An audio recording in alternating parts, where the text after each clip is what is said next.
All right. Welcome back to PacWest Bigfoot. This is David. If you haven't yet, get over to PacWestBigfoot.com. You can subscribe to the clan, and you can enter to win some free stuff. And just so you know, guys, I don't get paid for any of these advertisements or anything like that. It's not advertising.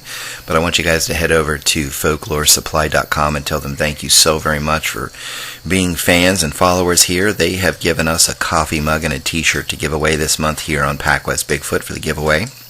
Real quick, also, I will be giving away the free giveaway this month before the 20th. Me and my family are going to head over in Bigfoot land here over to the Oregon coast for some camping right around that time, so I'm going to have to move that day up just a little bit this month. With that, I'm going to clear my throat. I'm going to grab a little water here.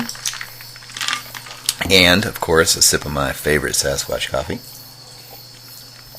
And clear my throat. And we're going to get started this week right into the encounter story. This one is secondhand from the grandson, and this one is from here in Oregon. So here we go. Here we are. God bless you guys. Bigfoot smashes Granny's house near Niagara, Oregon.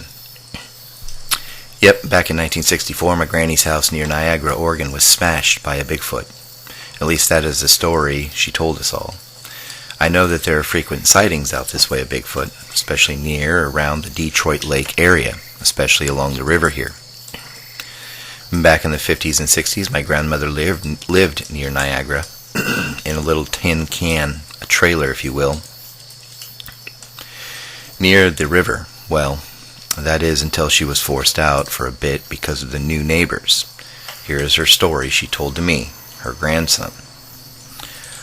I was young, but I remember her, my grandmother. I even remember the day my dad, mom, and I went to collect her from her neighbor's home one summer night in 1964. Niagara, Oregon Bigfoot are real.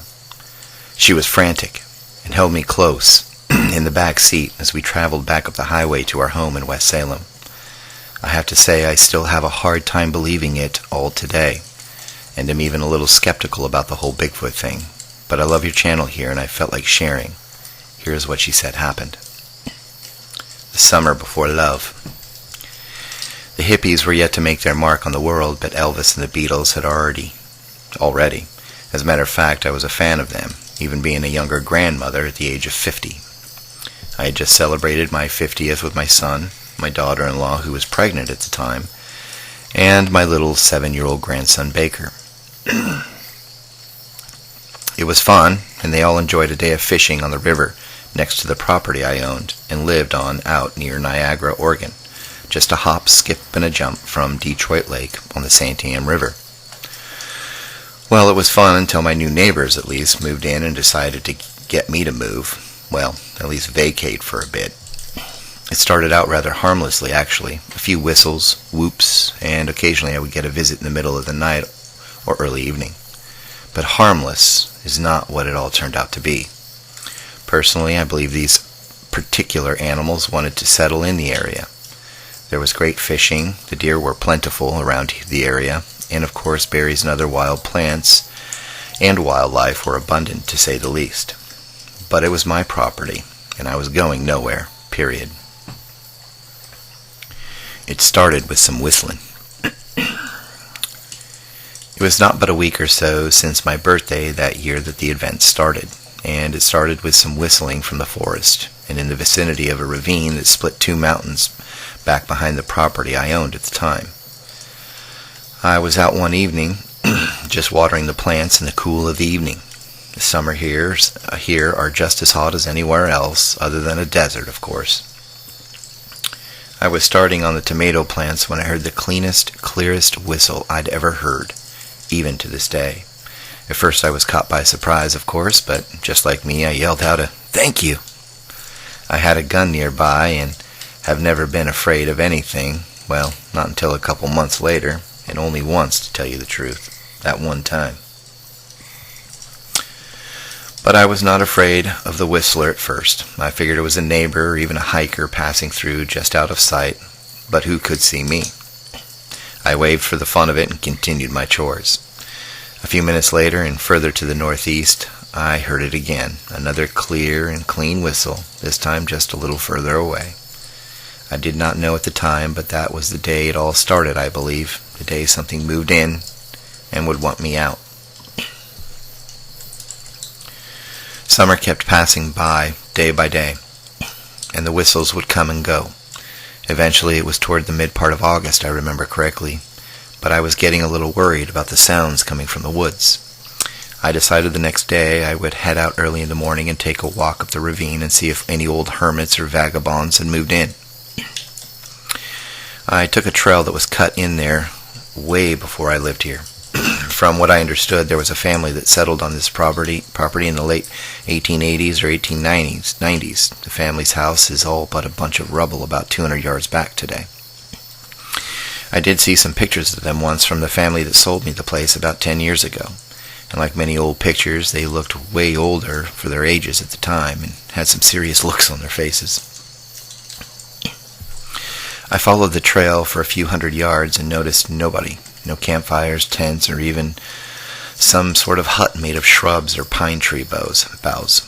I started heading back, but this time I figured I would follow the creek back that ran down the mountain, through my backyard, under the highway, and spilling into the Santiam River. I was about 100 yards away from the house when I noticed some footprints in the soft, sandy bank. The sand was dry, and the creek was real low this time of year. So, how long they had been there? Well, at least a few days, I thought. They were huge, and I mean really big, twice the size of my own when I stepped into one. Had to be at least 17 to 18 inches. There were two of them side by side, as if this really tall person was just standing there looking down the ravine. That is when I turned and noticed that I could clearly see my backyard from there, and the whole garden. Whoever has been whistling had been doing it right from that spot, I thought. And whoever it was, well, they were tall, very tall, and heavy too.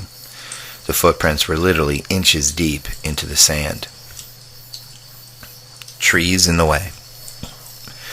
The whistles continued every few days or so, but then, almost overnight, they stopped and became a whoop-like sound, plus a light, or slight, yell like a roar. That was quick, but loud and deep.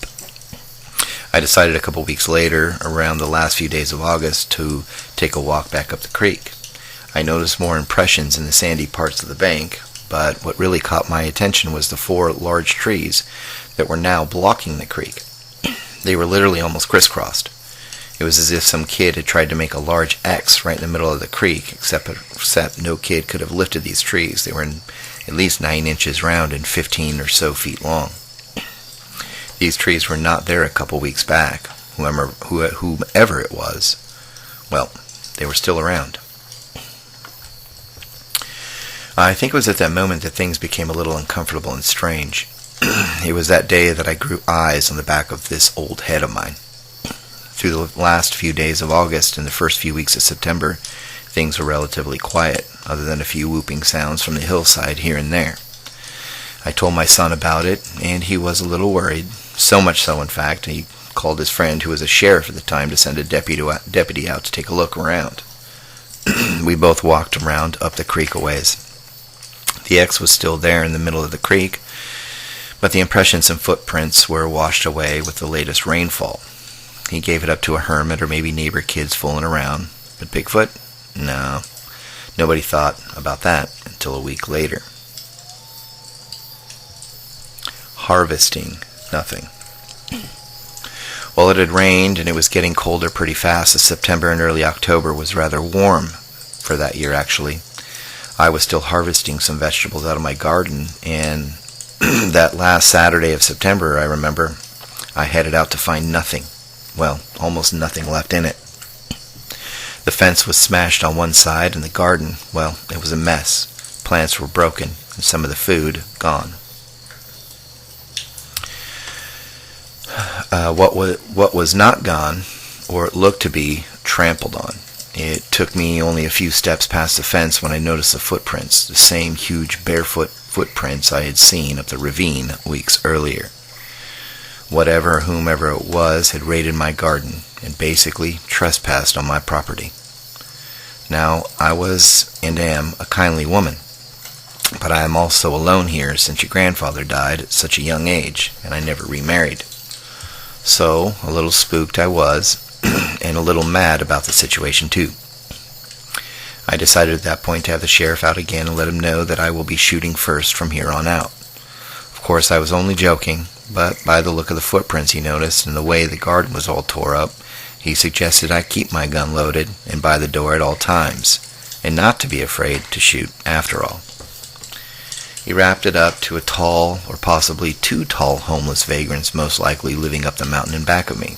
Funny thing, he noticed two sets of footprints. Apparently one was a different size than the other, something I never noticed before. After all was said and done and the sheriff left, my crazy neighbor, who lived up the road about 3 miles, stopped by. He noticed the sheriff earlier as he passed by, coming back from town.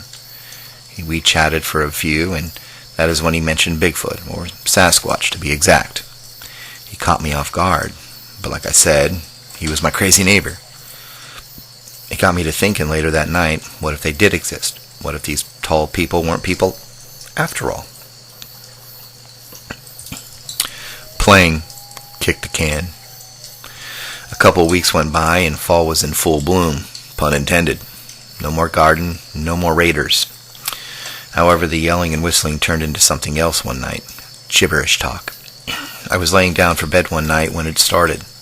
The trailer was one of those newer, fancier ones I got after getting some life insurance monies when my husband died. Your grandfather passed away. The walls, however, well, they were pretty thin to tell you the truth. I swear sometimes I could hear the crickets outside even when the windows and place was locked up for the night.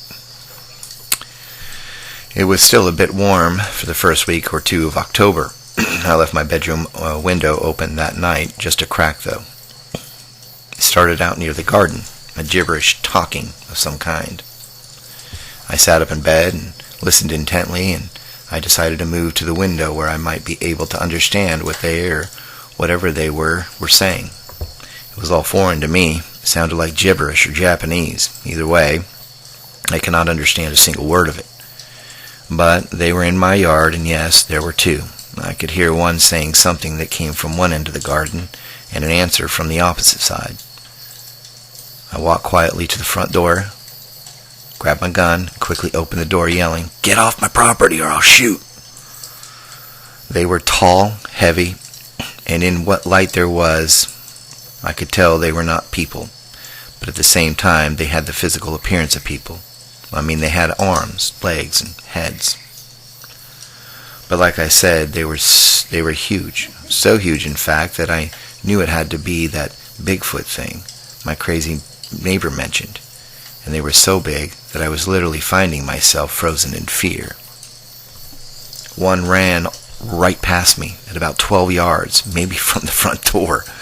I left my gun just over, I lifted my gun just over its head and pulled the trigger. They were gone. In the blink of an eye, they were gone up the ravine and back up the mountains. I wish that was the last of it, but it was not. Before they smashed the side of my trailer a few nights later, I would hear the screams lofting down the ravine and right into my window every night. They were mad, I suppose. Mad I shot at them, maybe. I don't know. It was a few nights or so later when the scariest night of my life would happen, and I would find myself running down a highway in my nightgown with a shotgun in hand. It was near the middle of October, I remember, around the 14th, give or take a day. It started rather abruptly, with a smack near the front of the trailer. It was nearly 10 p.m., I remember looking at the clock next to me. It was loud, and it was hard enough to feel it vibrate through the bedroom. It left a dent, a big one I would see the next day. But that was not the only dent. There would be more, however, plus a broken window. I sat up quickly, yet did not leave the bed. I just listened closely. I could hear movement, both from the front of the trailer and right behind. Well, right behind me, actually. One of the things was right out the back of my trailer bedroom wall. The gibberish started up again, only this time it seemed to be at a feverish pitch.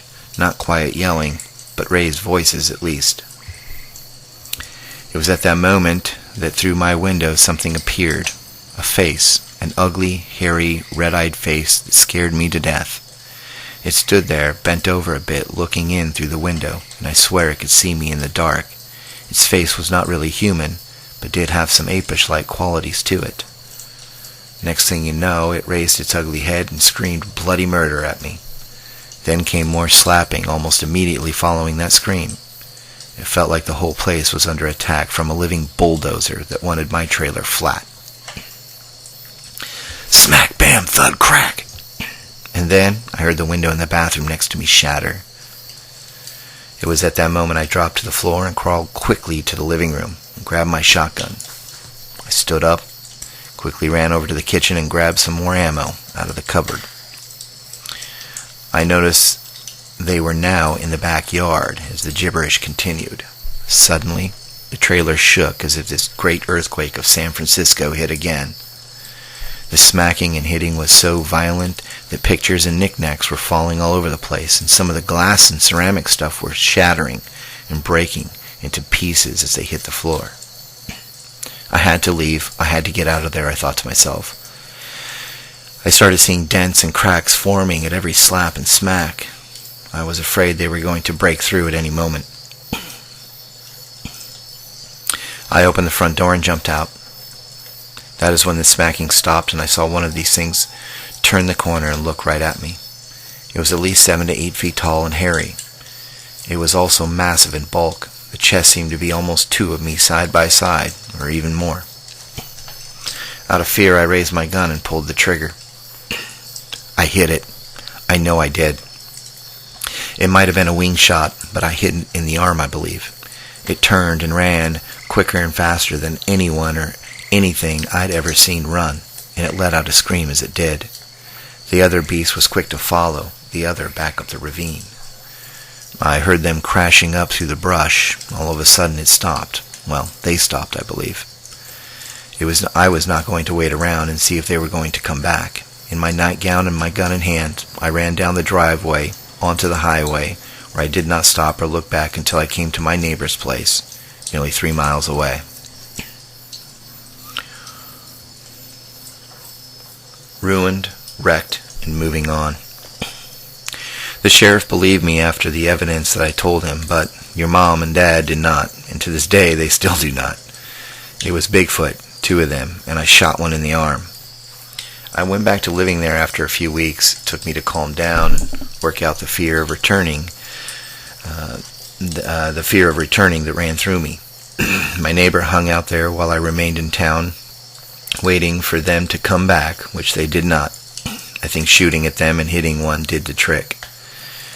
Today you own the property, and I just want to tell you this. Keep a good eye out and listen closely to the sounds of the night. It will tell you when they are back, and if they ever do come back. Thanks.